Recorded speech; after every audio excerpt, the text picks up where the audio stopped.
حضرت عمر سے روایت ہے کہ میں اور میرا ایک انصاری پڑوسی دونوں اطراف مدینہ کے ایک گاؤں بنی امیہ بن زید میں رہتے تھے، جو مدینہ کے پورب کی طرف بلند گاؤں میں سے ہے۔ ہم دونوں باری باری حضرت صلی اللہ علیہ وسلم کی خدمت شریف میں حاضر ہوا کرتے تھے۔ ایک دن وہ آتا، ایک دن میں آتا۔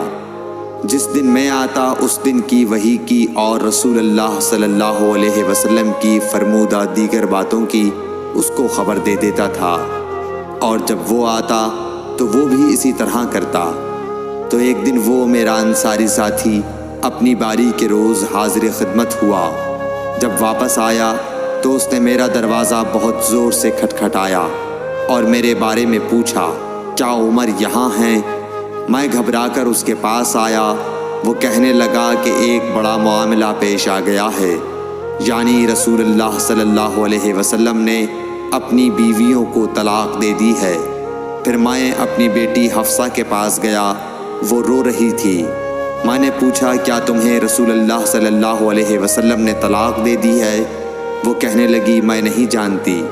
پھر میں نبی کی خدمت میں حاضر ہوا۔ میں نے کھڑے کھڑے کہا کہ آپ نے اپنی بیویوں کو طلاق دے دی ہے؟ آپ صلی اللہ علیہ وسلم نے فرمایا، نہیں، یہ افواہ غلط ہے۔